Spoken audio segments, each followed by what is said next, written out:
Even though it's a problematic ministry, the challenges and rewards are simply too much. இந்த அருட்பணியானது பிரச்சனை மிகுந்த தலைவலியான ஒரு ஊழியம் என்பது உண்மையாக இருந்தாலும் இதில் இருக்கக்கூடியதான சவால்களும் பலன்களும் ஈடு இணையற்றது. And I want to give you 5 challenges and rewards of youth ministry. இப்படிப்பட்ட இளைஞர் அருட்பணியினுடைய இணையற்ற சவால்களும் பலன்களும் என 5 காரியங்களை உங்களுக்கு முன்வைக்க விரும்புகிறேன். Number 1. This is actually a challenge of youth ministry. இது இளைஞர் அருட்பணியில் நம்மை எதிர்நோக்குகின்றதான முதலாவது சவால். Youth have too many distractions. திசை திருப்பும் ஏதுக்கள் இளைஞருக்கு ஏராளம் உண்டு. Youth have too many distractions. இளைஞருக்கு திசை திருப்பும் ஏதுக்கள் ஏராளம் உண்டு. Not just in 2008, it was there even before first BC. 2008 ஆண்டாகிய இன்று மட்டுமல்ல, கிறிஸ்துவுக்கு முன் முதலாவது ஆண்டில் தானே இந்த பிரச்சனை இருந்தது. Now look at the book of Ecclesiastes 11th chapter. பிரசங்கியின் புத்தகம் 11வது அத்தியாயம். I look at the 9th verse. 9வது வசனம். You know, this is a list of distractions of young people. இளைஞருக்கு இருக்கக்கூடியதான பல்வேறு இழுவரிகள், இழுப்பு விசைகளை இந்த வசனம் நமக்கு முன் வைக்கிறது. Rejoice, O young man, in your youth. வாலிபனே, உன் இளமையிலே சந்தோஷப்படு. Let your heart cheer you up. உன் வாலிப நாட்களிலே உன் இதயம் உன்னை பூரிப்பாக்கட்டும். Walk in the ways of your heart. உன் நஞ்சின் வழிகளிலே நட. And in the sight of your eyes. உன் கண்ணின் காட்சிகளிலே நட. Oh, how much of forcible distractions and pulls for young people. இளைஞருக்கு இருக்கக்கூடியதான இழுப்பு விசைகள் தான் ஆஹா எத்தனை எத்தனை. Because it is an age of inquisitiveness. ஏனென்றால் இந்த வயது அறிந்து கொள்ள வேண்டும் என்கிறதான வேட்கை நிறைந்த ஒரு பருவம். And they want to experiment everything. எல்லாவற்றையும் ஆராய வேண்டும் என்கிறதான உத்வேகம் அவர்களுக்கு உண்டு. Nothing wrong in that. Inquisitiveness is not wrong. A desire for experimentation also is not wrong. But you forget the consequences. இந்த அறிவின் மீது இருக்கக்கூடிய வேட்கை தவறல்ல, இந்த ஆராய்ச்சி நோக்கத்தில் இருக்கக்கூடிய வேகமும் தவறல்ல, ஆனால் அதன் மூலம் வரக்கூடியதான விளைவுகளை அவர்கள் எண்ணி பார்ப்பதில்லை. They are not afraid of the consequences. இளம் கன்று பயமறியாது. That's the right translation. They are not bothered and they are not concerned about the consequences. இதன் விளைவு என்னவா இருக்கும் என்று சொல்லி அவர்கள் யோசித்து பார்ப்பதில்லை. I want to tell you, temptations are fiercest and most intense during youthhood. இளைஞர்களாய் இருக்கும் பொழுது இருக்கின்றதான சோதனைகள் இருக்கின்றதே, இதற்கு அளவே இல்லை, இதற்கு எல்லையும் இல்லை. That is why David wrote, how can a young man cleanse his way? As if old man doesn't need to cleanse his way. வாலிபன் தன் வழிகளை எதினால் சுத்தம் பண்ணுவான் என்று அங்கே சங்கீதக்காரன் கேட்டதற்கான காரணம் இதுதான். மூப்பர்கள் எப்படி சுத்தம் செய்வார்கள் என்பது அந்த இடத்திலே முக்கியப்படுத்தப்படவில்லை. So what is the truth that is mentioned there? அங்கே சொல்லப்பட்டிருக்கின்ற சத்தியம் என்ன? If young people can keep themselves holy by the word, people of any age group can easily do that. சத்திய வசனத்தினாலே வாலிபர்கள் தங்களை சுத்தம் பண்ணிக்கொள்ள கூடுவது சாத்தியமாய் இருக்குமானால் வயதானவர்களுக்கு அது வெகு சுலபமே. You know, David committed sins and he confessed those sins and he got cleansed from his sins. தாவீது பாவம் செய்தான், அவைகளை பகிரங்கமாக அறிக்கையிட்டான், அவைகளிலிருந்து அவன் சுத்திகரிக்கப்பட்டான். But there was something which he was occasionally and sometimes frequently remembering. ஆனால் அவன் தன்னுடைய மனதிலே அவ்வப்பொழுது மீண்டும் மீண்டும் நினைத்துக் கொண்டிருந்தே இருந்த சில காரியங்கள் இருந்தன. Not specifically but generally. குறிப்பாக அல்ல, பொதுவாக. Turn with me for an example to Psalm 25 and look at verse 7. சங்கீதம் 25 7வது வசனத்தை எடுத்துக்கொள்ளுங்கள். Do not remember the sins of my youth, O God. என் இளவயதின் பாவங்களையும் என் மீறுதல்களையும் நினையாதிரும். He does not say sin of my youth, he says sins of my youth. Lord, they are simply too many. You better you forget about them. If you hold me responsible for it, I am finished. ஒன்றல்ல இரண்டல்ல ஆண்டவரே, என் இளவயதினுடைய பாவம் என்று நான் சொல்ல முடியாது, பாவங்கள் என்று அந்த பட்டியலுக்கு எல்லையே இல்லை. Beloved, I am putting in so many scripture passages to make you understand how difficult and distractive it is for young people to go on the godly path. அருமையானவர்களே, தெய்வீக பாதையிலே நடப்பதற்கு வழி இல்லாதபடி இளைஞர்களை திசை திருப்புகின்றதான இழுப்பு விசைகள் ஏராளம் ஏராளம் என்பதை நீங்கள் உணர்ந்து கொள்ளும்படியாக அங்கும் இங்குமாக பல வசனங்களை நான் உங்களுக்கு முன்வைக்கின்றேன். Now the second challenge we have in the youth ministry, இளைஞர் அருட்பணியிலே நமக்கு முன் இருக்கின்ற இரண்டாவது சவால், youth despise, or I can even use the word hate. Youth hate meaningless traditions. அர்த்தமற்ற பாரம்பரியங்களை இளைஞர் எதிர்க்கின்றனர் அல்லது வெறுக்கின்றனர். Youth despise or detests meaningless traditions. அர்த்தமற்ற பாரம்பரியங்களை இளைஞர் அசட்டை செய்கின்றனர் அல்லது எதிர்க்கின்றனர். That is why they frequently ask the question, you ask them to do something, why? Why not? You know, why and why not, that's a culture, isn't it? பொதுவாக ஒரு காரியத்தை செய்யுங்கள் என்று இளைஞர்களிடத்திலே நீங்கள் சொல்லும் பொழுது அவர்களிடத்திலிருந்து வரக்கூடிய உடனடி பதில் என்ன தெரியுமா? ஏன் ஏன் இப்படி கூடாது? இந்த ஏன் கூடாது என்கிறதான கேள்விகள் இளைஞரிடத்திலே இரண்டர கலந்தவை. And elders and older people generally mistake it and they dump and dismiss them as critical guys. இப்படி கேள்வி கேட்பதனாலே மூப்பர்கள் உடனடியாக இந்த இளைஞர்களை குறை கூறி இவர்களை வெறுத்து ஒதுக்கி விடுவார்கள். Actually they are not critical, they are simply analytical. உண்மையில் சொல்ல வேண்டுமானால் இளைஞர்கள் பகுத்து ஆராய்பவர்களே ஒழிய குற்றம் கண்டுபிடிப்பவர்கள் அல்ல. Usually older people are critics, but young people are analysts. சரியாக சொல்ல வேண்டுமானால் பெருசுகள் தான் குற்றம் கண்டுபிடிப்பவர்கள், இளசுகள் பகுத்து ஆராய்பவர்கள். So they will ask questions, why not, what is this, why not do it in a different way? Analytical. They are helpful. ஏன் இப்படி இருக்க கூடாது, இப்படி செய்தால் என்ன, அப்படி செய்வதில் என்ன தவறு என்று அவர்கள் கேட்பதிலே தவறு இல்லை. Now I call it a challenge. You know why I call it a challenge? நான் இதனை சவால் என்று கூறுகின்றேன். ஏன் சவால் என்று கூறுகிறேன் உங்களுக்கு தெரியுமா? Young people despise meaningless traditions, but we all have a book, leather-bound book in our hands, which we call the Bible, which we know is the Word of God. That is the strongest opponent to meaningless traditions. அர்த்தமற்ற சடங்காச்சாரங்களுக்கு முதல் எதிரியா இருக்கின்ற ஒரு காரியம் உண்டென்றால் அது நம்முடைய கையிலே இருக்கின்றதான இந்த தோல் அட்டை போட்ட பழமையான புத்தகம்தான். இந்த பழமையான வேதம் தான் சடங்காச்சாரங்களுக்கு சாவுமணியா இருக்கிறது. Now you turn with me with that understanding to Matthew's Gospel 15th chapter. இந்த ஒரு உணர்வோடு கூட மத்தேயு 15வது அத்தியாயத்தை எடுத்துக்கொள்ளுங்கள். Some elders came to Jesus Christ. இயேசு கிறிஸ்துவினிடத்திலே சில பெரியவர்கள் வந்தார்கள். And the first word says they were scribes and Pharisees, very senior people. வேதபாரகரும் பரிசேயரும் என்று முதலாவது வசனம் குறிப்பிடுகிறது. And they questioned Jesus why his disciples were transgressing against the traditions of the elders. அவர்கள் முன்னோர்களுடைய பாரம்பரியத்தை சீடர்கள் ஏன் கடைபிடிப்பதில்லை என்று இயேசுவினிடத்திலே வினவுகிறார்கள். Jesus threw back a question on their faces. இயேசு கிறிஸ்து அவர்களுக்கு மறுமொழியாக ஒரு கேள்வியை வீசுகின்றார். Why do you also transgress God's commandments? நீங்களும் ஏன் தேவனுடைய கற்பனையை மீறி நடக்கிறீர்கள்? And then he gave immediately one example. உடனடியாக ஒரு எடுத்துக்காட்டையும் அவர்களுக்கு கூறுகின்றார். That example relates to young people. Did you ever notice that? அந்த எடுத்துக்காட்டு இளைஞர் தொடர்பானது என்பதை நீங்கள் என்றாவது கவனித்திருக்கிறீர்களா? That illustration relates to parent-children relationship. பெற்றோர் பிள்ளைகள் உறவு முறை குறித்த எடுத்துக்காட்டு என்பதை நீங்கள் கவனித்திருக்கிறீர்களா? For, you know, he serves an example. He serves an example against their accusation on them. For God commanded saying, honor your father and mother, and he who curses father and mother, let him be put to death.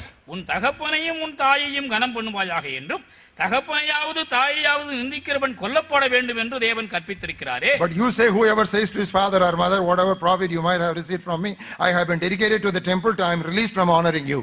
நீங்களோ எவனாயிலும் தகப்பனையாவது தாயையாவது நோக்கி உனக்கு நான் செய்யத்தக்க உதவி எது உண்டோ அதை காணிக்கையாக கொடுக்கிறேன் என்று சொல்லி தன் தகப்பனையாவது தன் தாயையாவது கனம் பண்ணாமற் போனாலும் அவனுடைய கடமை தீர்ந்தது என்று போதிக்கின்றீர்கள். Thus you have made the commandment of God with no effect by your traditions. உங்கள் பாரம்பரியத்தினாலே தேவனுடைய கற்பனையை அவமாக்கி வருகிறீர்கள். Now putting all these things together, we will make a statement. இவைகளை எல்லாம் ஒன்றாக இணைத்து நாம் ஒரு முடிவுக்கு வருவோம்.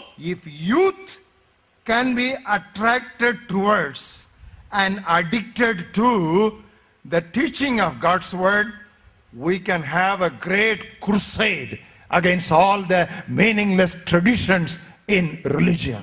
தேவனுடைய வசன போதனைக்கு நேராக இளைஞரை நாம் இழுத்து அடிபணிய வைக்க கூடுமானால் அது இந்த கண்மூடித்தனமான சடங்காரச்சாரங்களுக்கு எதிர்த்த ஒரு பெரும் படை முயற்சியாக அமையும். They will lift up their flags and banners against all the meaningless tradition which are so prevalent in the corridors and the aisles of our churches. நம்முடைய திருச்சபையினுடைய பிரகாரங்களில் எல்லாம் கண்மூடித்தனமாய் காணப்படுகின்ற காரியங்களை மண்மூடி போக செய்யும் வண்ணமாக இவர்கள் ஒரு கொடி உயர்த்தி போர் தொடுத்து வசனத்தின் மூலமாய் ஒரு புரட்சியையே அரங்கேற்றி விடுவார்கள் என்பதில் சந்தேகமே இல்லை. Thank God, brother Ephraim is preaching better than me this morning. என்னை விட மோசமாக சகோதரன் ஈப்ரீம் பிரசங்கிப்பதை குறித்து நான் மகிழ்ச்சி அடைகின்றேன். He is giving you some clue words. Put those words, kanmudithanam, manmudi. These are all words. You go and you consult dictionaries, you don't get them. அகராதியிலே கண்டுபிடிக்க முடியாத சில சொற்களை நான் சொல்லுவதாக அண்ணன் என் மீது உள்ளதான அன்பினாலே உயர்த்தி சொல்கின்றார். You see what youth can do. That's what I said. Youth ministry is challenging. இளைஞர் ஊழியம் என்பது சவால் நிறைந்தது. I'm going to give you some illustration from the Old Testament. பழைய ஏற்பாட்டிலிருந்து சில எடுத்துக்காட்டுகளை நான் உங்களுக்கு முன் வைக்கின்றேன். Take King Hezekiah. Take King Hezekiah. அரசன் எசேக்கியா. When did he come to the throne? அவன் அரசனாகும் பொழுது அவனுக்கு வயது என்ன என்று தெரியுமா? 25. 25. Not even 30, he was just 25. 30 கூட ஆகவில்லை. 25 இளைஞன். You know how long he ruled his nation? இஸ்ரவேல் நாட்டை அவன் எத்தனை ஆண்டுகள் அரசாட்சி செய்தான் தெரியுமா? 29 years. That means roughly 3 decades. 29 ஆண்டுகள். 10 ஆண்டுகள் சுமாராக. You know what he did? அவன் என்ன செய்தான் தெரியுமா? 2 Kings. 2 ராஜாக்கள். Look at the 18th chapter. 18வது அத்தியாயம். I will read to you the first 4 verses. முதல் 4 வசனங்கள். It came to pass in the 3rd year of Hoshea, the son of Elah, king of Israel, that Hezekiah, he began to reign. இஸ்ரவேலின் அரசனாகிய ஏலாவின் குமாரன் ஓசையாவின் 3ஆம் ஆண்டிலே Ahaz என்னும் யூதாவுடைய அரசனின் குமாரனாகிய எசேக்கியா அரசனானான்.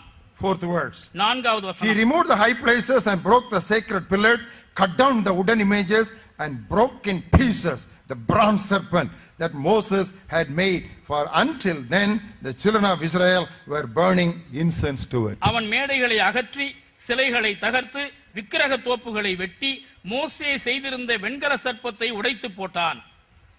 அந்நாட்கள் மட்டும் இஸ்ரவேல் மக்கள் அதற்கு தூபம் காட்டி வந்தார்கள். அதற்கு நிகுஸ்தான் என்று பெயரிட்டான். Oh, very humorously the writer writes here. இங்கே மிக நகைச்சுவையாக சரித்திர ஆசிரியர் எழுதுகின்றார். It was God who asked them to make the brazen serpent. தேவன்தான் இந்த வெண்கல சர்ப்பத்தை செய்ய சொன்னார். And the function was over. அந்த கொண்டாட்டம் முடிந்தது. And the purpose was over. அந்த நோக்கமும் நிறைவேறிற்று. But what did these people do? இந்த மக்கள் ஆனால் தொடர்ந்து என்ன They செய்கின்றார்கள்? took it to the church and put it on the altar and put some curtains around it. அந்த வெண்கல சர்ப்பத்தை பலிபீடத்திலே கொண்டு வந்து வைத்து அதற்கு முன்னதாக திரைச்சீலை இட்டு அலங்கரித்து வைத்தார்கள். And they were just burning incense to it. அதற்கு முன்னதாக தூப வர்க்கம் காட்டினார்கள். Why? ஏன்? Who made it? இதனை செய்தது யார்? Moses? மோசே. Who asked him to make it? இந்த மோசேயை செய்ய சொன்னது யார்? Jehovah? Jehovah. According to Jehovah said. Jehovah சொன்னபடியே நடந்தது. Why don't we keep it as a memorial? ஏன் இதனை நான் ஒரு நினைவு சின்னமாக வைத்துக் கொள்ள கூடாது? You need a young person. இதற்கு பதில் சொல்ல ஒரு இளைஞன் தான் சரி. What did he do? அவர் என்ன செய்தார்? He broke it not into 2 pieces, he broke it into pieces. அந்த வெண்கல சர்ப்பத்தை இரண்டாக உடைத்து போடவில்லை, அதனை தூள் தூளாக நொறுக்கி போட்டார். And what did he say? என்ன சொன்னான்? He called it Nehustan. வெறும் வெண்கல துண்டு. You know that the meaning of the word Nehustan means, hey, verum vengala, just a piece of bronze. You need a young person to boldly make that statement. Nehushtan என்ற சொல்லுக்கு அர்த்தம் சாதாரண ஒன்றுமில்லாத வெண்கலம், அவ்வளவுதான். இதனை சொல்லுவதற்கு முதுகெலும்புள்ள ஒரு இளைஞன் வேண்டும். Until then they will be burning incense to it. அது வரையிலும் பாரம்பரியத்திலே அவர்கள் தூபம் காட்டி கொண்டுதான் இருப்பார்கள். There was another fellow who was much younger to him. இந்த இளைஞனை விட இன்னும் இளமையாயிருந்த ஒரு அரசன் உண்டு. He didn't start in his teenage. He started as a toddler. When he was 8 years, he came to the reign. 10 பருவத்திலே இவன் அரசனாகவில்லை, அதற்கு முன்னதாக 8வது வயதிலேயே கெட்டிக்காரனாகிவிட்டார். You know what his name was? அவருடைய பெயர் என்ன தெரியுமா? King Josiah. யோசியா அரசன். He became king when he was 8 years old. 8 வயதிலே அவன் மன்னனாக The முடிசூட்டப்பட்டான். third word says of 2 Chronicles 34th chapter, in the 8th year of his reign, while he was still pretty young, he became... நாளாகமம் 34வது அத்தியாயம் 3வது வசனத்திலே, தமிழிலே 1வது வசனத்திலே, யோசியா ராஜாவாகிற போது 8 வயதாயிருந்தான். And in the third words, while he was still young, he began to seek the Lord. 3வது வசனத்திலே அவன் இன்னும் இளவயதாயிருக்கையில் And what did he do? என்ன செய்தான் அவன்? Fourth words. 4வது வசனத்திலே, Wherever people were offering incense and burning incense, in the fourth words, he broke them. Not only, at least Hezekiah broke them in pieces and threw them away, but this fellow broke them and made dust of them. அவனுக்கு முன்பாக பாகால்களின் பலிபீடங்களை இடித்தார்கள், அவைகளின் மேல் இருந்த சிலைகளை வெட்டி, விக்கிரக தோப்புகளையும் வார்ப்பு விக்கிரகங்களையும் வெட்டு விக்கிரகங்களையும் உடைத்து நொறுக்கி, அவைகளுக்கு பலியிட்டவர்களுடைய பிரேத குழிகளின் மேல் தூவினார்கள். எசேக்கியாவா உடைத்து தூளாக்கினான், உடைத்து தூர தூக்கி போட்டான். ஆனால் யோசியாவோ அதனை தூளாக்கி அதனை தூசியாக பறக்க விட்டான். That's why that word thul is very famous among young. Thul, it's very important. அடி தூள் என்று இளைஞர் மத்தியிலே சொல்லப்படுகின்ற வாசகங்களை நீங்கள் கேட்டிருப்பீர்கள். This slogan must be restored to our churches. Only if young people come, it will be made thul. இப்படிப்பட்டதான வாசகங்கள் நம்முடைய திருச்சபைகளிலே அரங்கேறும் பொழுதுதான் அங்கே இளைஞர் மூலமாக தூள்வரத்தும் காரியங்கள் அரங்கேற்றப்படும். Otherwise, even after you break, the 12 members of that pastorate committee will take each one piece and take it again in their house. வெறுமனே உடைத்து அதோடு விட்டுவிட்டால் இந்த மூப்பராகிய சங்கத்தார் என்ன செய்வார்கள்? உடைக்கப்பட்டதிலே 12 துண்டுகளை பொறுக்கி எடுத்து அதனை பிரத்யேகப்படுத்தி அதனை கொண்டாட ஆரம்பித்து விடுவார்கள். Pound them and make them into powder and spray it all. அவர்களை தூளாக்கி தூசு பறக்க விட வேண்டும். You understand? புரிந்து கொண்டீர்களா? You understand the young people? Say hallelujah. Hallelujah. Now I want you to just imbibe this spirit. Only if you have that kind of spirit, you can just put it into your congregation. இதனை சரியாக விளங்கி இந்த விதமான ஆவியை நீங்கள் பெற்றுக்கொள்ளும் பொழுதுதான் இதே சிந்தையை இளைஞர் மனதிலே விதைத்து அவர்களை நீங்கள் உசுப்பி விட முடியும். And very interestingly what happened, it was during the time of King Josiah that Bible which was lost inside the church was found out. யோசியா காலத்திலே நடைபெற்றதான இன்னொரு வினோதமான காரியம் என்ன தெரியுமா? ஆலயத்திற்குள்ளேயே காணாமற் போனதான வேதம் கண்டுபிடிக்கப்பட்டது. And when that was read out, what Josiah did? அந்த கண்டுபிடிக்கப்பட்ட வேதம் வாசிக்கப்பட்ட பொழுது யோசியா என்ன செய்தான் தெரியுமா? He tore his t-shirt and he tore his dresses. தன்னுடைய ஆடைகளை அவன் கிழித்துக் கொண்டான். Why? ஏன்? Hey, is this what is written in the word of God? And why do people do like that all these years? வசனத்திலே இப்படி எழுதி இருக்கிறதா? இப்படி எழுதி இருக்கும் பொழுது இப்படியெல்லாம் செய்வதற்கு இந்த மக்களுக்கு எப்படி துணிச்சல் வந்தது என்று வெகுண்டெழுந்தான். He was not able to accept that situation. அங்கு இருந்ததான சூழல்களை சகித்துக் கொள்ள அவனால் முடியவில்லை. This is not rebellion, this is restoration. இது முரட்டாட்டம் அல்ல, இது ஆதிநிலை ஏகுதல். And then he said, now come on, you celebrate Passover according to what is written in the book of God. வாருங்கள், திருமறையிலே எழுதப்பட்ட வண்ணமாக நாம் திருவிருந்தை கொண்டாடுவோம், பஸ்கா பண்டிகையை கொண்டாடுவோம், வாருங்கள் என்று அழைத்தான். You know what the Bible says? வேதம் என்ன சொல்கிறது? In all the history of Israel, there was never ever a Passover that was celebrated like in the time of Joshua. யோசியா மன்னனின் காலத்திலே நடைபெற்ற அந்த பஸ்கா ஆசரிப்பை போல வேறொரு பஸ்கா ஆசரிப்பு சரித்திரத்திலே எங்குமே நடைபெறவில்லை என்று So many revivals have come and gone. அநேக எழுப்புதல்கள் வந்து போயிருக்கின்றன. I stand here as a servant of God who has studied the word of God for over 40 years, and I tell you, a revival that will ultimately fulfill the purposes of God for this generation in times like this will be spearheaded primarily by young people. 40 ஆண்டுகளுக்கு மேலாக எழுப்புதலின் பல்வேறு நிலைகளை பார்த்து தேவனுடைய ஊழியத்தை செய்து வருகின்றதான நான் அழுத்தம் திருத்தமாக உங்கள் முன் சொல்லுகின்றேன், தேவன் அனுப்புகின்றதான இந்த காலத்திற்கு ஏற்றதான ஒரு எழுப்புதல் இளைஞர்கள் மூலமாகவே அரங்கேற்றப்படும். And we are here to dedicate ourselves to that kind of honest task. இப்படிப்பட்டதான ஒரு உத்தமமான பணியை செய்வதற்கு நம்மை அர்ப்பணிப்பதற்காக நாம் இங்கே அழைக்கப்பட்டிருக்கின்றோம். The third challenge we have about young people, மூன்றாவது இளைஞர் அர்ப்பணியிலே காணப்படுகின்றதான சவால், youth hate hypocrisy.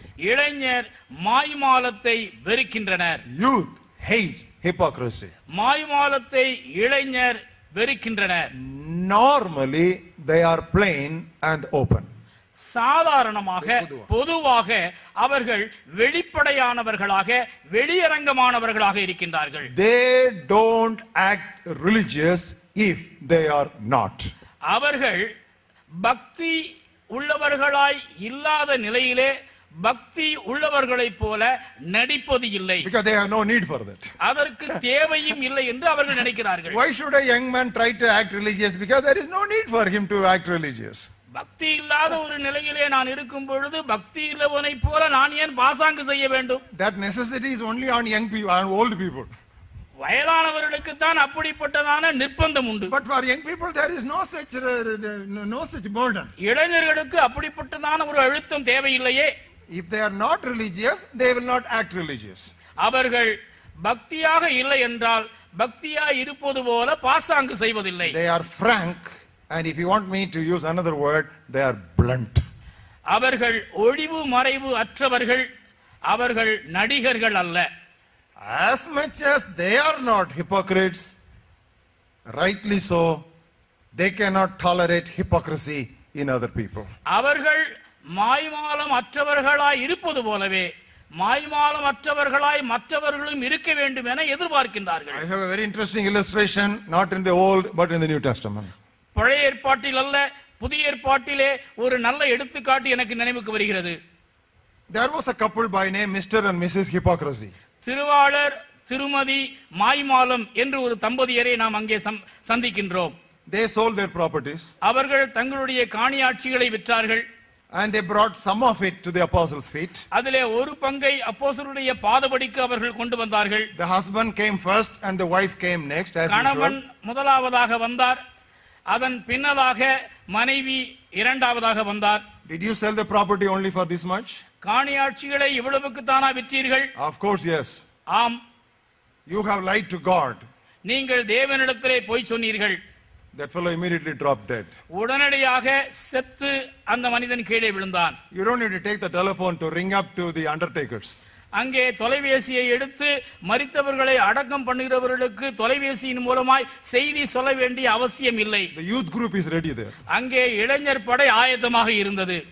Because anything that is hypocritical, they will be the first to conduct the funeral. மாய்மாலத்திற்கு சாவுமொழி அடிப்பதற்கு முதலாவது எழுந்து நிற்பவர்கள் இந்த வெல்லும் வாலிபர்தான். Come on fellows, yes, 1 2 3 4 5, they all were there. வாங்க என்று பயில் காட்டியவுடன் 1 2 3 4 பேர் தூக்குவதற்கு வந்து விட்டார்கள். No coffin box is necessary. அங்கே தூக்குவதற்கு பெட்டி கூட தேவையில்லை. One fellow lift the hand, other fellow lift other hand, other fellow too, one fellow hold that head. 2 காலை 2 பேரும் 2 காலை 2 பேரும் ஆக 4 பேருக்கு நன்றி. Any announcement to the wife? எந்த காரியத்தை மனைவிக்கு அறிவிக்க வேண்டியதான செய்தி தேவைப்பட்டதா? No, it is not necessary. It's a waste of time. அது தேவைப்படவில்லை. அப்படி சொல்ல வேண்டிய நேரம் வீணான நேரமாக கருதப்பட்டது. Hey, should you not tell your wife? இந்த ஒரு காரியத்தை மனைவிக்கு முதலாவது சொல்ல When வேண்டாமா? the husband dies, should you not inform it to wife?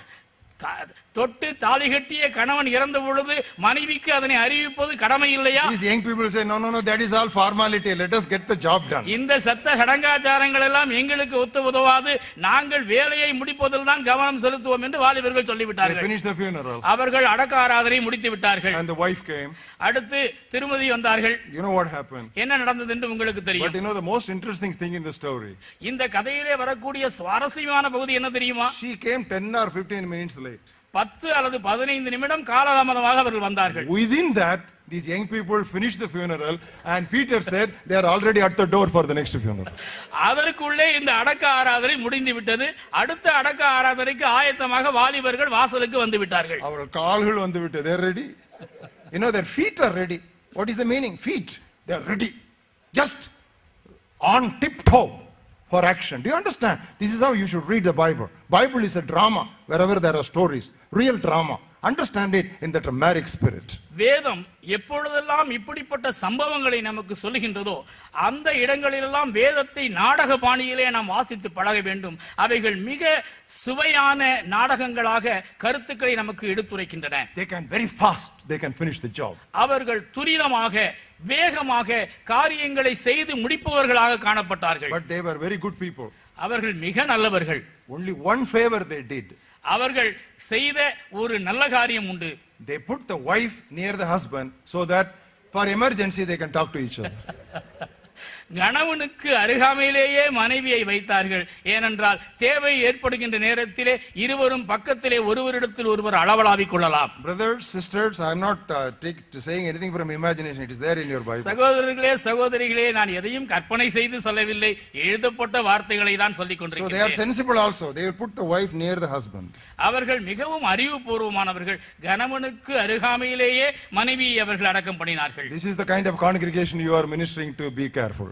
இப்படிப்பட்டதான சபையார் தான் உங்களுடைய சபையார். இவர்களை கையாளும் பொழுது கவனமாயிருங்கள். They are very, very careful. They are very, very strong, inquisitive observers. அவர்கள் மிக தீர்க்கமாய் உன்னிப்பாய் கவனிப்பவர்கள்.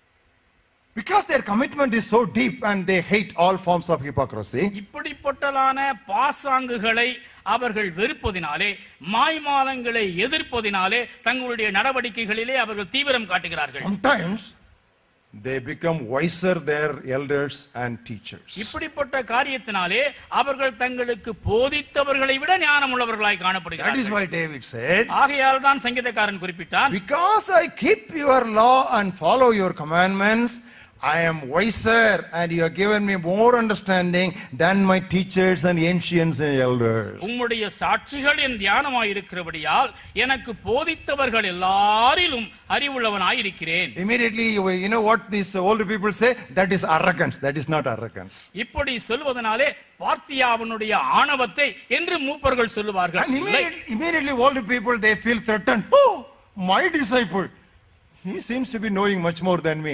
It is not a threat, it is a treat to your ministry. இந்த மூப்பர்கள் உடனடியாக சொல்லுவது என்ன?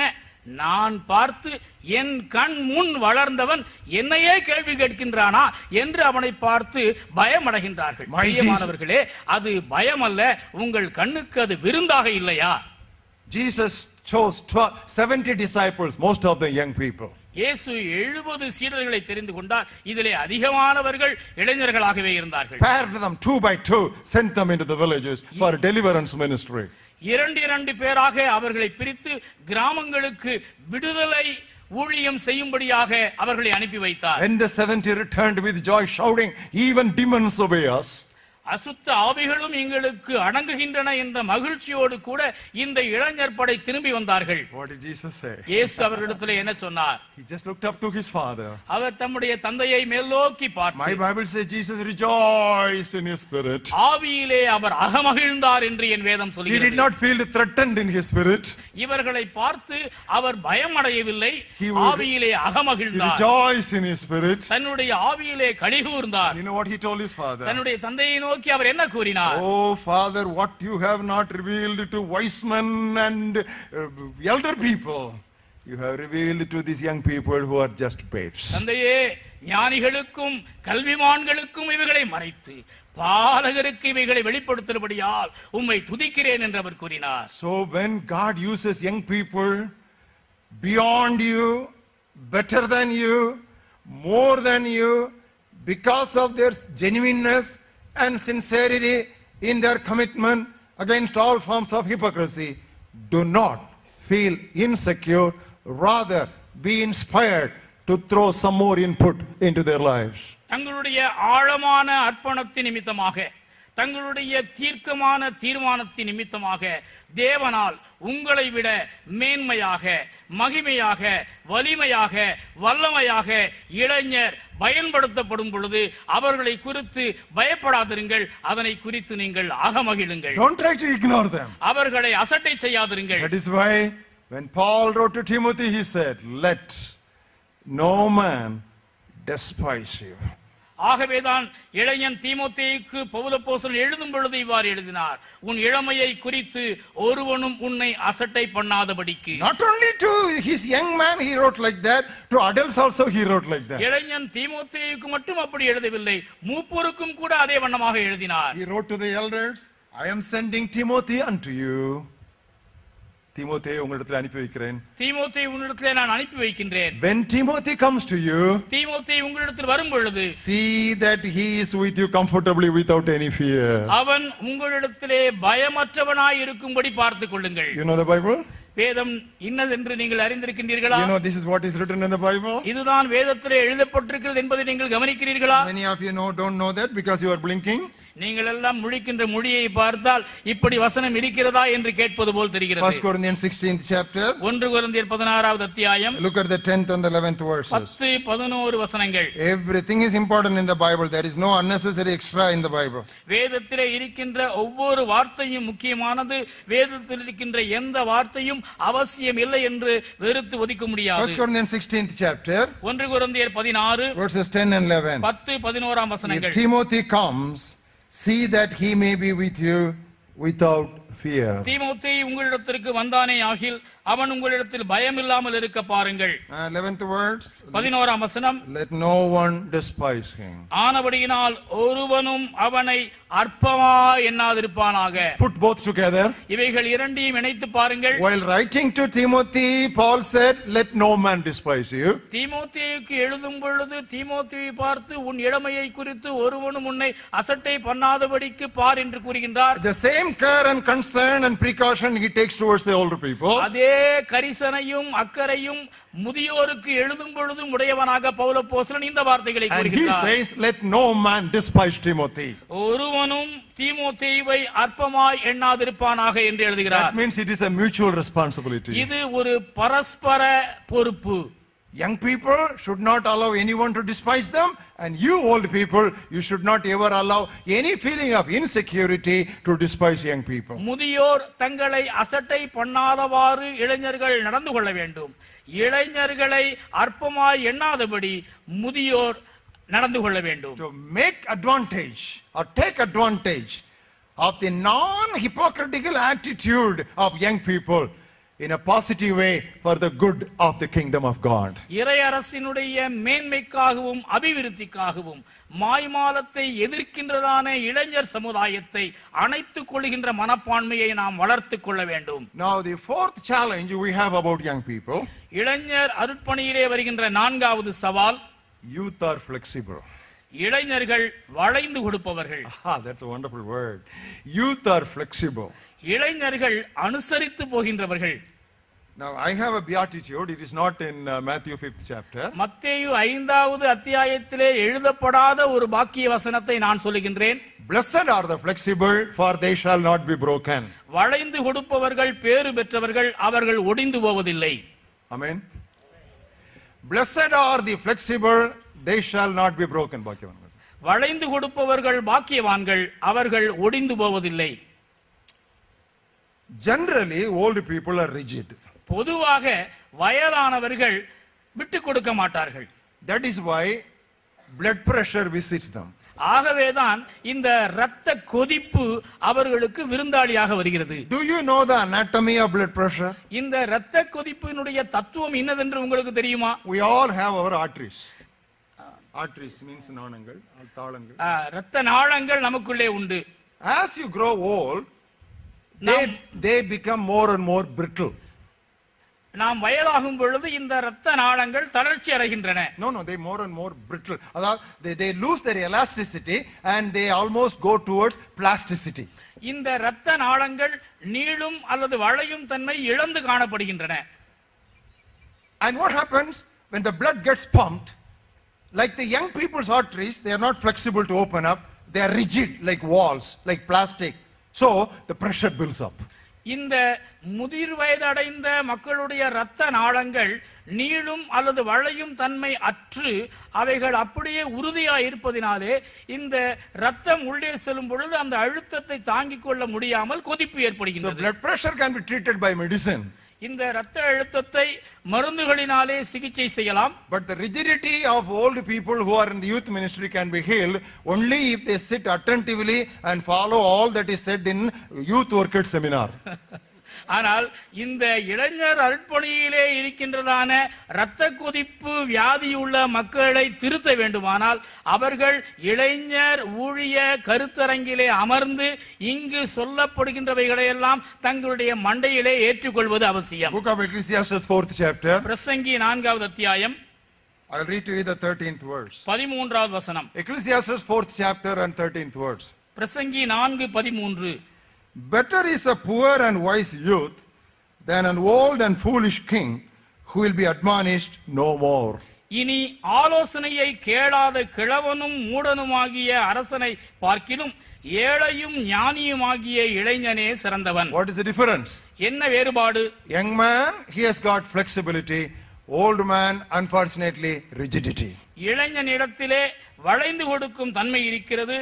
ஆனால் முதிர் வயது உள்ளவர்களிடத்திலே இந்த வளைந்து கொடுக்கும் தன்மை இல்லை. That is why, very sorry to say that, I am not 16, I am 62. Very sorry to say that, that is why very often times God bypasses old people when he talks about leadership. மிக வருத்தத்தோடு கூறுகின்றேன், நான் 16 வயது இளைஞன் அல்ல, எனக்கு 62 வயதாகிறது. இருந்தாலும் கூட வருத்தத்தோடு கூறுகின்றேன், அநேக வேளைகளிலே முதியோரை கடந்து இளைஞரை தேடி தேவன் செல்கின்றார். There is a congregation. ஒரு சபையார். Lambs are there. ஆடுகள் அங்கு இருக்கின்றன. If lambs alone are there, you can handle. ஆடுகள் மட்டும் அங்கு இருந்தால் அவைகளை கையாளுவது சுலபம். Wolves are there. ஓநாய்களும் அங்கே இருக்கின்றன. Leopards are there. சிறுத்தைகளும் அங்கே சீறுகின்றன. Lions are there. சிங்கங்களும் அங்கே உருமுகின்றன. Who is the leader? இவைகளுடைய தலைவன் யார்? A little boy shall lead them. ஒரு சிறு பையன் அவர்களை நடத்துவான். Are you with me? நான் சொல்வதை கவனிக்கிறீர்களா? A congregation of lambs, lions, tigers, leopards and wolves. You know who is the leader? A little boy shall lead them. Are you able to understand? ஆடுகள் மட்டுமல்ல, புலிகளும் சிறுத்தைகளும் ஏன் ஓநாய்களும் நிறைந்ததான ஒரு கூட்டம். ஆனால் இவைகளை தலைமை தாங்கி நடத்துவது யார்? திருவாளர், சிறுவன். No, that's God's word. இதுதான் தேவ வார்த்தை. Sometimes we wonder why God has bypassed many promising old people and undertrained young people when it comes to the question of top leadership. That's the wisdom of God. Because God wants people who are flexible for change. தலைமைத்துவம் என்று வரும் பொழுது ஜாம்பவான்களாய் இருக்கின்றதான பல முதியவர்களை கடந்து இளைஞர்களாய் அனுபவமின்றி காணப்படுகின்றதான வாலிபர்களை தேவன் தெரிந்து கொள்வதற்கான காரணம் என்ன என்று தேவனுடைய மனதை புரிந்து கொள்வது மிக கடினமான ஒரு காரியம். I am great. நான் பெரியவன். Oh, only I am great. நான் தான் பெரியவன். I am only taller than you. நான் தான் உங்களை விட உயரமானவன். I only studied more than you. நான் உங்களை விட அதிகம் படித்தவன். I am preaching, you are only translating. நான் பிரசங்கம் பண்ணுகின்றேன், நீ என்ன மொழிதானே பெயர்க்கின்றாய். Who is greatest among us? நம்மிலே பெரியவன் யார்? Jesus did not find out who is greater between Stanley and Ephraim.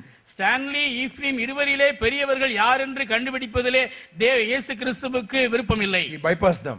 அவர் இருவரையும் கடந்து சென்றார். He picked up a young person. அவர் ஒரு இளைஞனை தெரிந்தெடுத்தார்.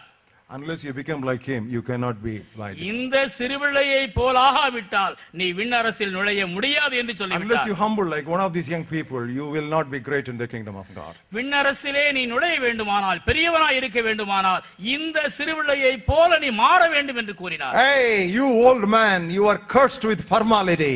I want young people who are blessed with simplicity. நீங்கள் சடங்காச்சாரம், பாரம்பரியம் என்று குதர்க்கத்தினாலே நிறைந்திருக்கின்றீர்களே, பெரியவர்களாகிய நீங்கள் எனக்கு வேண்டாம், ஆனால் எளிமையை அணிந்திருக்கின்றதான இந்த இளைஞன் தான் எனக்கு வேண்டும் என்று ஆண்டவர் சொல்கின்றார். I am not just picking up one isolated obscure example. I am going between Old Testament and New Testament and picks up classic passages, not an obscure passage. And I'm bringing out the mind of God for the younger generation of our times to you, to this August audience. முக்கியம் இல்லாத ஏதோ மூலை முடுக்கில் இருக்கின்ற ஓரிரு உதாரணங்கள் காரணங்களை நான் கூறவில்லை. அங்கும் இங்குமாக வேத வசனத்திலே காணப்படுகின்ற பல்வேறு காரியங்களை சுட்டிக்காட்டி தேவனுடைய மனது இன்னது என்பதை உங்களுடைய மனதிலே ஆணி அறைந்து கொண்டிருக்கின்றேன். Because of their flexibility, young people are more open to change than their older counterparts. தங்களுடைய நெகிழ்வுதன்மையினாலே பலவித மாற்றங்களுக்கும் இந்த இளைஞர்கள் இடமளிக்கின்றவர்களாயிருக்கின்றார்கள். Old people have got too much to unlearn, whereas young people have got lot to learn. தாங்கள் தவறாய் கற்றிருக்கின்றவைகளை அநேகம் மறக்க வேண்டிய நிர்பந்தமான நிலையிலே முதியோர் காணப்படுகின்றார்கள். ஆனால் இப்படிப்பட்ட காரியங்களை மறக்க வேண்டிய நிலை இளைஞர்களுக்கு இல்லை. Old people have lot to unlearn and young people have got lot to learn.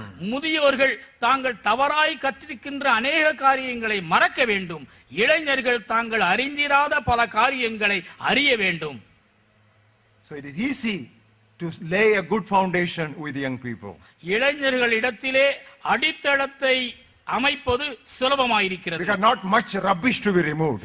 ஏனென்றால் அங்கே நாம் துடைத்தெடுக்க வேண்டியதான குப்பைகள் அதிகம் இல்லை. For old people it is a demolition and reconstruction, but for new people it is foundation and construction. முதியோரை பொறுத்த மட்டிலே பழைய கட்டிடத்தை இடித்துவிட்டு கட்டுவது, ஆனால் இளைஞரை பொறுத்த மட்டிலே புதிய கட்டிடத்தை நிர்மாணிப்பது.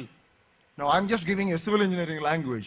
Various pictures I am bringing before you. கட்டிட பொறியாளராக நான் உங்கள் முன்னதாக சொற்சித்திரங்களை வரைந்து கொண்டிருக்கின்றேன். And I am drawing the pictures on your mind. உங்களுடைய மனதிலே இப்படிப்பட்ட வரைபடங்களின் மூலமாக இளைஞரின் நிலையை நான் சுட்டிக்காட்ட விரும்புகின்றேன். Never ever forget the message you are listening to me this morning. இந்த காலையிலே நான் சொல்லுகின்றதான இந்த செய்தியை நீங்கள் ஒருபோதும் மறந்து போகாதீர்கள். Not only preaching, I am painting a picture on your mind. நான் வெறுமனே வார்த்தைகளை பேசவில்லை, மாறாக உங்களுடைய மனதிலே படங்களை தீட்டிக் கொண்டிருக்கின்றேன். This will be there and have it. Refresh yourself with that painting, with that picture every time you face a youth audience. நீங்கள் எப்பொழுதெல்லாம் இளைஞர் சமுதாயத்தினை உங்களுடைய சபையிலே சந்திக்கின்றீர்களோ அப்பொழுதெல்லாம் உங்களுடைய மனதிலே வரையப்பட்டதான இந்த சித்திரங்களை நினைவு கூர்ந்து பாருங்கள். King Nebuchadnezzar understood this strategy. Nebuchadnezzar ஆகிய மன்னன் இந்த யுக்தியை அறிந்திருந்தான். What did he say? அவன் என்ன சொன்னான்? Pick up some young people. இளைஞர்களை தெரிந்தெடுங்கள். Some young people. இளைஞர்களை தெரிந்தெடுங்கள். So I can teach them. அவர்களுக்கு கற்பிக்கவும், I can train them. அவர்களுக்கு பயிற்றுவிக்கவும், then I can put them as IAS officers in my government. என்னுடைய அரசாட்சியிலே அவர்களை ஆளுகை செய்கின்ற அதிகாரிகளாய் நியமிக்கவும் நான் விரும்புகின்றேன். Take young people. வாலிபர்களை தெரிந்தெடுங்கள். That's why most of the political parties today they have got youth wings. ஆகவேதான் இன்றைக்கு இருக்கக்கூடியதான அரசியல் கட்சிகள் அனைத்திலும் இளைஞர் அணிகள் காணப்படுகின்றன. Youth Congress, இளைஞர் Congress, DMK Youth Wing, Dravida Munnetra கழகத்தின் இளைஞர் அணி, and more recently ADMK Mahalir Mandam. Anna Dravida Munnetra கழகத்தினுடைய மகளிர் அணி. How many times that advertisement comes on the television? எத்தனை முறை இப்படிப்பட்ட இளைஞர் இயக்கங்களுக்கான விளம்பரங்களை நாம் தொலைக்காட்சியிலே பார்க்கின்றோம். Because they know that is their future. அவர்களுக்கு நன்றாக தெரியும் தங்களுடைய எதிர்காலம் இந்த இளைஞர்களுடைய கையில் தான் இருக்கிறது என்று. Some churches these days have inducted what we call youth pastors. சில திருச்சபைகளிலே நாம் இப்பொழுது பார்க்கின்றோம் இளம் போதகர்களை நியமித்துள்ளார்கள். But the huge and the large and the chunk of the potential, I believe and I observe, has not been tapped yet. ஆனால் மிக பிரம்மாண்டமான சக்தி வாய்ந்த அநேக வலிமை மிக்க இளைஞரிடத்தில் புதைந்து கிடக்கின்றதான நுணுக்கங்களும் சக்திகளும் இன்னும் வெளியே கொண்டு வரப்படவில்லை என்பதுதான் என்னுடைய கண்டுபிடிப்பு. This program is sponsored by Blessing Youth Mission. இந்த நிகழ்ச்சி ஆசீர்வாத இளைஞர் இயக்கத்தினரால் நடத்தப்படுகிறது. Listen to me as the founder of the mission speaking to you. இந்த இயக்கத்தை நிறுவியவன் என்கிற முறையிலே நான் சொல்லுகின்ற வார்த்தைகளை கவனியுங்கள். Why was BYM founded? ஆசீர்வாத இளைஞர் இயக்கம் நிறுவப்பட்டதன் நோக்கம் எதற்காக? It was with the vision that I have been speaking to you during the last 70 minutes. Revival among young men. வாலிபர் நடுவில் எழுப்புதல் என்ற தரிசனத்தை அடிப்படையாக வைத்துதான் இந்த இயக்கம் மலர்ந்தது. And evangelism through those revived young men. இப்படி எழுப்புதல் அடைந்த இளைஞர் மூலம் நற்செய்தி பணி. And I have warned the rank and file of Blessing Youth Mission so many times. Don't deviate from this vision. Don't deteriorate from this vision. and become an organization with a vision, support from Christians, and evangelism through missionaries. ஆசீர்வாத இளைஞர் இயக்கத்தின் தலைவர்களையும் மற்றும் ஆர்வலர்களையும் பலமுறை நான் எச்சரித்துள்ளேன். இந்த தரிசனத்தினின்று திசை மாறிவிடாதிருங்கள், இந்த தரிசனத்தினின்று கீழ் இறங்கி விடாதிருங்கள். வாலிபர் மூலம் நற்செய்தி பணி, வாலிபர் நடுவில் எழுப்புதல் என்கிற நிலையிலிருந்து மாறி கிறிஸ்தவர்களிடமிருந்து உதவி, கிறிஸ்தவர்கள் அல்லது சபைகள் மூலம் மிஷனரிகள் மூலம் நற்செய்தி பணி என்கிற நிலைக்கு மாறிவிடாதிருங்கள் என்றும் கூறியிருக்கின்றேன். It is revival among young men and evangelism through young men. It is not support from Christians and evangelism through missionaries. கிறிஸ்தவர்களிடத்திலிருந்து உதவி, மிஷனரிகள் மூலம் நற்செய்தி பணி என்பது நம்முடைய தரிசனம் அல்ல. வாலிபர் நடுவில் எழுப்புதல், வாலிபர் மூலம் நற்செய்தி பணி, இதுவே நமது தரிசனம். Accordingly, I have repeatedly told the leaders, BYM can have a missionary wing. It cannot have a youth wing. ஆசீர்வாத இளைஞர் இயக்கத்தில் மிஷனரி அணி என்று ஒன்று இருக்கலாமே ஒழிய இளைஞர் அணி என்று ஒன்று இருக்க முடியாது. Because for BYM, youth is not a wing. Youth is the body. Missionary work is a wing. ஆசீர்வாத இளைஞர் இயக்கத்தை பொறுத்த மட்டிலே இளைஞர் தான் அதனுடைய விசை. மிஷனரி ஊழியம் என்பது அதனுடைய ஒரு பிரிவு, அவ்வளவுதான். If you are doing youth ministry, unless you have this vision properly inscribed in your mind, you will go off tangent and miss the purpose for which God has chosen you. Make your calling and specific election sure and certain and specific and clear, redefined. Then you will be firm and fruitful in the work of God. இதுவே உங்களுடைய தரிசனமாக இருக்க வேண்டும்.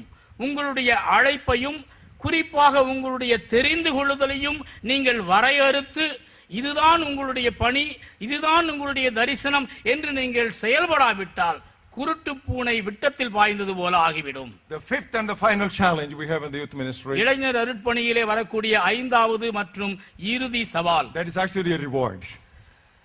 சரியாக சொல்ல வேண்டுமானால் இது ஒரு பலன். Youth are powerful. இளைஞர்கள் சக்தி மிக்கவர்கள். Oh, I like that word. Youth are powerful. இளைஞர்கள் சக்தி மிக்கவர்கள் என்று சொல்லும் பொழுதே என்னுடைய இருதயம் மகிழ்கிறது. Whether as tools in the hands of Satan or instruments in the hands of God, they are very powerful, dynamic. சாத்தானின் கையில் செயல்படுகின்ற கருவிகளானாலும் சரி, ஆண்டவர் கையிலே செயல்படுகின்ற உபகரணங்களானாலும் சரி, அவர்கள் சக்தி வாய்ந்த வெடிகுண்டுகளைப் போல் இருக்கிறார்கள். Take Saul Paul. சவுல் பவுலை எடுத்துக் கொள்ளுங்கள். He will go to Jerusalem, chain people who are called Christians and drag them to the Sanhedrin. எருசலேம் வரையிலும் செல்வான், அங்கிருக்கின்ற கிறிஸ்தவர்களை சங்கிலிகளால் கட்டுவான், அங்கிருந்து அவர்களை இழுத்துக் கொண்டு வந்து சிறைச்சாலையிலே போடுவார். As an opponent of the gospel, he was fierce like a lion. அங்கே நற்செய்திக்கு எதிர்க்குரல் கொடுக்கின்றவனாக அவன் ஒரு சிங்கம் போல சீறுகிறவனாய் காணப்பட்டான். An opponent of the gospel on the road to Damascus became a proponent or an exponent of the gospel. இந்த சுவிசேஷத்திற்கு எதிராளியாய் விளங்கினதான மனிதன் தமஸ்குவின் பாதையிலே சென்று வரும் பொழுது சுவிசேஷத்திற்கு சாதகவாதியாக மாறினார். He became more powerful to proclaim the message of the Lord. இயேசு கிறிஸ்துவின் நற்செய்தியை பிரசங்கிப்பதற்கு அவன் ஒரு பலமுள்ள பாத்திரமாக மாறினான். You know what people said? மக்கள் அவனை குறித்து என்ன சொன்னார்கள்? The man who was tearing down Christ and Christianity and the gospel is now proclaiming it. The opponent has now become an exponent. கிறிஸ்துவையும் கிறிஸ்தவர்களையும் பாதிப்புக்குள்ளாக்கி கொண்டிருந்த இந்த வாலிபனா இந்த கிறிஸ்தவத்திற்கு சாதகவாதியாக மாறினான் என்று கூறினார்கள். Today, when the mission fields, you know who greatly oppose and persecute Christian missionaries? Young people. What does it mean? Anti-Christian forces are using the young people as the primary tools to oppose the furtherance of the gospel. இன்றைக்கு missionary பணித்தளங்களிலே missionary பணிகளுக்கு எதிராக நமக்கு தொந்தரவு கொடுத்தது யார் தெரியுமா? இளைஞர்கள். இந்த கிறிஸ்தவத்திற்கு எதிரான சங்கங்கள் இளைஞர்களை கருவியாக பயன்படுத்தி சுவிசேஷத்திற்கும் கிறிஸ்துவுக்கும் எதிராளிகளாக இந்த இளைஞர் விசையை பயன்படுத்துகின்றது. Too many Goliaths are challenging the church of Jesus Christ. இயேசு கிறிஸ்துவின் திருச்சபையை அநேக கோலியாத்துக்கள் இன்றைக்கு பயமுறுத்தி கொண்டிருக்கின்றார்கள். Saul comes to the war field once, twice, thrice, 40 days, goes back, doing nothing about it. அங்கே மன்னனாகிய சவுல் 1, 2, 3 என 40 நாட்கள் போர் முனைக்கு வந்து திரும்பி சென்று கொண்டே இருக்கின்றான். பயனே இல்லை. Only Davids can fell Goliaths. கோலியாத்துகளை வீழ்த்த தாவீதால் தான் முடியும். Once again, மீண்டுமாய் சொல்லுகிறேன், only Davids can fell Goliaths. தாவீதுகள் மாத்திரமே கோலியாத்துகளை வீழ்த்த முடியும். Everybody will say, you are but a youth. நீ இளைஞன் தானே என்று எல்லாரும் எள்ளி நகையாடுவார்கள். அவர்கள் உன்னை அசட்டை செய்வார்கள். But God takes Davids to get the job done. ஆனால் காரியத்தை முடிப்பதற்கு தாவீதுகளை தான் ஆண்டவர் பயன்படுத்துவார். My Bible says. என் வேதம் சொல்கிறது. Young people are like arrows in the arrow bags of the parents.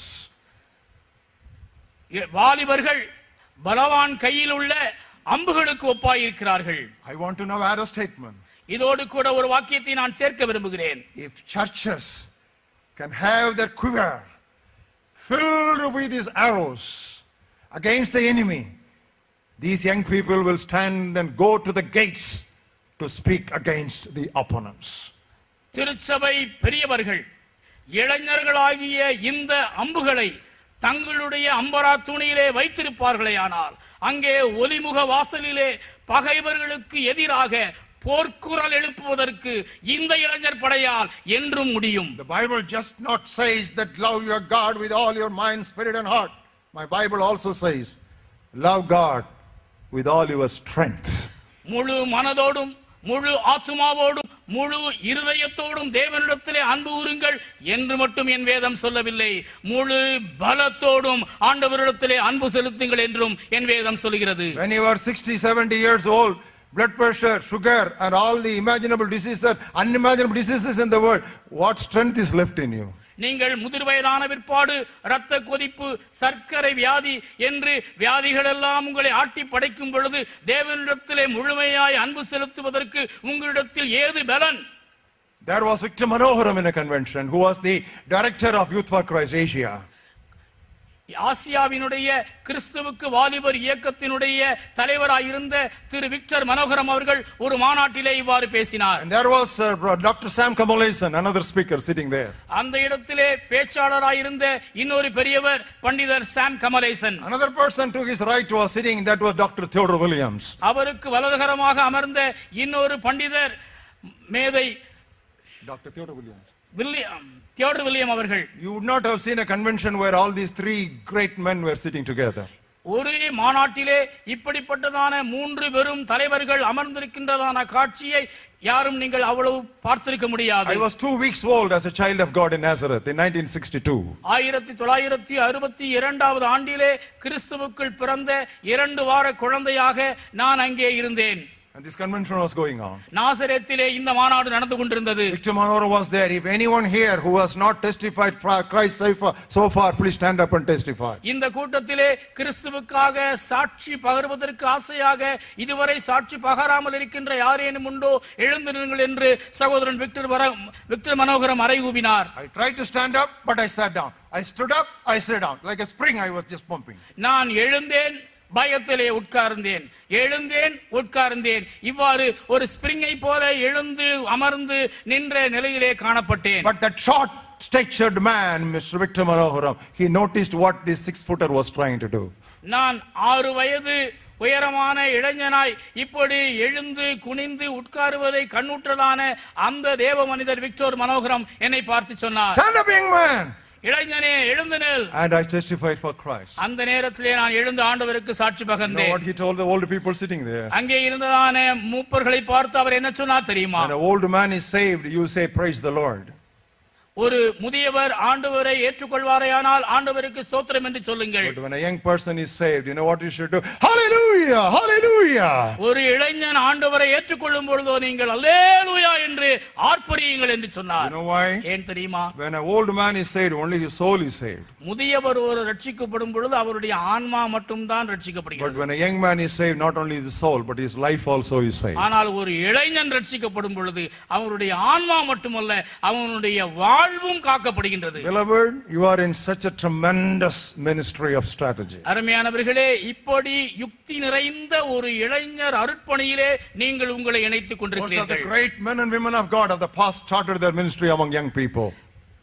தங்களுடைய ஊழியத்திலே நட்சத்திரங்களாய் மின்னுகின்றதான பல உயர்ந்த தேவ மனிதர்கள் தங்களுடைய ஊழியத்தின் ஆரம்பத்தை இளைஞர்களாகத்தான் துவங்கினார்கள். D.L. Moody started as the president of YMCA in Chicago in 1929. 1866. 1866 ஆண்டிலே சிக்காகோ நகரிலே YMCA-வினுடைய தலைவராக இளைஞன் D.L. மூடி பொறுப்பேற்றார். Dr. Oswald J. Smith and Dr. Billy Graham, they started off their great worldwide ministry with Youth for Christ.